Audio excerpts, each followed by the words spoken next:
Olá pessoal, tudo bom com vocês? Sejam bem-vindos a mais um vídeo no nosso canal. Eu sou a Vanessa Radassa. Hoje eu vim trazer para vocês 3 versões de um bolo que é unanimidade quando se trata de ser gostoso. É o bolo de milho. Eu tenho certeza que alguma versão deles vai te conquistar. Eu trago para vocês hoje a versão do bolo de milho tradicional, o bolo de milho cremoso e o que eu mais gosto, que é o bolo de milho recheado com queijo goiabada. Assiste o vídeo completo até o final para não perder nenhuma dica e vem comigo. Para iniciar a receita, eu vou ensinar para vocês o desmoldante que eu uso aqui em casa. 1 colher de trigo, 1 colher de óleo e 1 colher de margarina. Tem que ser uma gordura vegetal, por isso a margarina. Com a manteiga não dá certo. Eu estou fazendo uma pouca quantidade porque é apenas disso que eu preciso, mas se você quiser pode duplicar, até mesmo triplicar a quantidade da receita. Lembre-se apenas de colocar a mesma quantidade para os 3 ingredientes. Depois de mexer bastante, ela fica lisinha assim, dessa forma que vocês estão vendo. E está pronta para o uso. Refrigerada, ela tem uma longa durabilidade. A forma que eu uso tem 8 centímetros de altura por 16 de abertura. E aqui eu vou mostrar rapidinho como que eu faço para untar, para vocês verem que não é necessário utilizar muito produto. É apenas a quantidade suficiente para se cobrir a superfície da forma. Dessa forma, não corre o risco do seu bolo ficar com aquela aparência de oleoso quando desenforma. Para mim, esse processo é bem mais fácil do que untar e ficar polvilhando farinha. E o bolo desenforma perfeitamente. Todo o processo será feito no liquidificador. Eu começo sempre com os ovos e o açúcar. E deixo bater até que essa mistura fique mais esbranquiçada. Assim eu garanto que o bolo fique fofinho, alto e que não fique com gosto de ovo. Esse é um dos segredos para que a sua receita seja bem sucedida. Sempre bata muito bem os ingredientes, principalmente os ovos. Em seguida eu já acrescento o óleo e também o leite. De preferência, o leite em temperatura ambiente ou morninho. Dessa forma, o processo de fermentação vai ocorrer melhor. Depois que eu me certifiquei que todos os ingredientes estão bem misturados, eu acrescento o milho e também deixo bater muito bem. Eu costumo colocar uma pitadinha de canela, mas é a gosto, porque os meus clientes gostam. Se você não quiser, não tem problema em não colocar. Mais uma vez eu deixo bater muito bem até que eu tenha certeza de que todo o milho está bem triturado. Para esses bolos de milho, eu gosto de estar acrescentando a farinha direto no liquidificador. Para isso, eu utilizo a função pulsar. Eu acrescento a farinha aos poucos, tomando cuidado para que eu não bata muito. Dessa maneira, eu garanto que o bolo sairá fofinho. Depois de bater toda a farinha, eu acrescento o fermento e também bato na função pulsar. E por fim, com a massa toda já batida, eu coloco um pouquinho de erva doce, mas também é opcional. Eu gosto de acrescentar por conta dos clientes que já gostam do bolo dessa forma.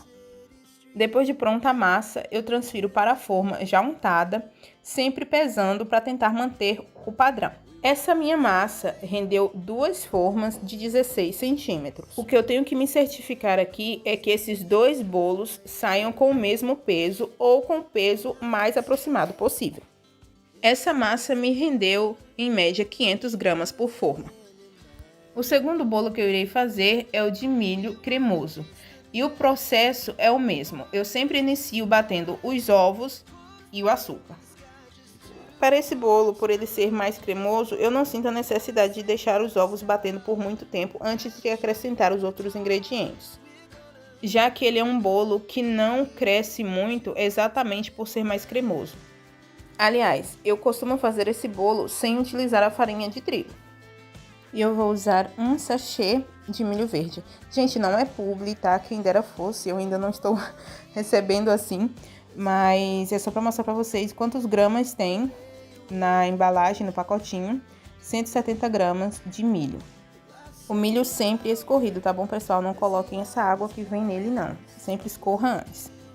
E como sempre, eu bato muito bem para que o milho seja bem triturado e não fique pedacinhos.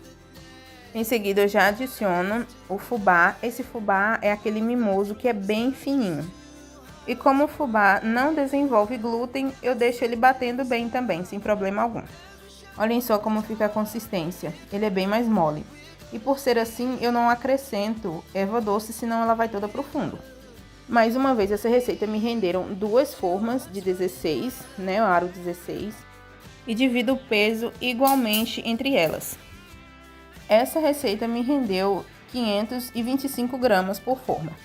Agora, para o último bolo, que é o bolo de milho recheado, eu inicio também com os ovos e o açúcar.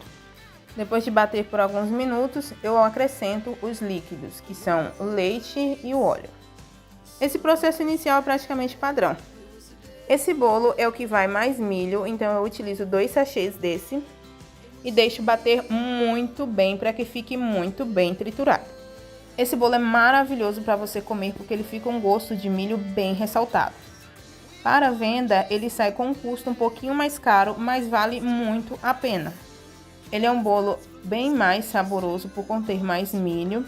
E assim, apesar de sair um pouco mais caro, tem quem goste, tem quem prefira pagar mais. Diferente dos outros bolos, esse aqui eu gosto de mexer o fermento fora do motor do liquidificador, porque a massa dele é um pouquinho mais pesada por conter exatamente mais teor de milho. E para a receita deste em específico, eu utilizei tanto o trigo quanto o fubá. Aqui na balança a mesma coisa. Me rende 2 formas dessas de 16 e ele acaba pesando para mim aqui, em média, 600 gramas, sem o recheio. E para rechear eu vou utilizar a goiabada passada na farinha de trigo e pedaços de queijo mussarela. É simples, é só você cortar os pedaços da espessura e do tamanho que preferir e ir depositando no bolo. Eu particularmente gosto do queijo, mas tem como você substituir o queijo em barra por algum queijo cremoso, como por exemplo o requeijão, o cream cheese ou até mesmo ricota. Estou dando essa dica de substituição porque com o queijo assim em barra, ele fica melhor para ser consumido ainda quente, porque o queijo quando ele derrete e esfria, ele fica um pouquinho mais duro. Então se você for vendê-lo como um bolo frio, talvez seja melhor utilizar um queijo cremoso, porque dessa forma não haverá empecilhos ao partir o bolo. Os bolos ficaram prontos e eu costumo utilizar essa bandejinha aqui de isopor como base, para poder embalá-los. E vou mostrar aqui rapidinho como é fácil estar desenformando graças a esse desmoldante caseiro. Eu geralmente desenformo os meus bolos de mornos para frios. E olhem só, não agarra e eu também não preciso nem sequer passar a faca para poder desenformar. Eu costumo embalar os meus bolos de uma forma bem prática utilizando essas bandejinhas de isopor. Já tem vídeo aqui gravado no canal onde eu mostro esse processo. Assim que acabar esse vídeo, dá uma olhadinha na descrição que eu vou deixar o link onde eu ensino como que eu embalo os meus bolos.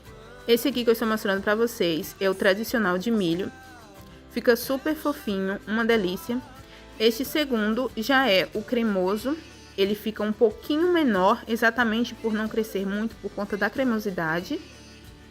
E este terceiro é o que tem o recheio de goiabada com queijo. Você tem a opção de colocar ele assim virado de cabeça para baixo ou colocar ele para cima, mas eu prefiro assim porque mostra o recheio. Partir aqui rapidinho para vocês verem como que ele fica por dentro. Esse é um bolo que com certeza combina muito com o cafezinho da tarde. É um bolo que fica super gostoso, macio, fofinho e o melhor, gente, com recheio, não tem quem resista. O difícil é conseguir comer apenas um pedaço. Esse aqui eu já parti ele frio, então a parte do queijo não vai fazer aquele puxa-puxa que a gente gosta, mas ainda assim fica maravilhoso. E apesar de ir uma quantidade bem grande de milho, ele não fica um bolo pesado, não fica solado. O segredo para isso é a quantidade certa de farinha que você coloca no seu bolo. Seja para consumo próprio ou para venda, façam aí na casa de vocês, que vocês vão amar, se surpreender com o sabor que fica essa maravilha. E se você está iniciando nesse ramo de venda de bolos e não sabe ou não entende como fazer a precificação, é só assistir ao vídeo que eu ensino a fazer os meus biscoitinhos de polvilho. Lá eu ensino toda a técnica para você aprender a fazer a precificação do seu produto. Também deixarei ele disponível na descrição, é só assistir. Eu espero que vocês tenham gostado do vídeo de hoje, que ele tenha sido útil para vocês. Deixe um comentário, compartilhe com alguém que vai gostar desse conteúdo e curta para que a gente saiba que vocês estão gostando, que a gente possa trazer mais conteúdo aqui para vocês. Obrigada por terem assistido, um beijo, shalom!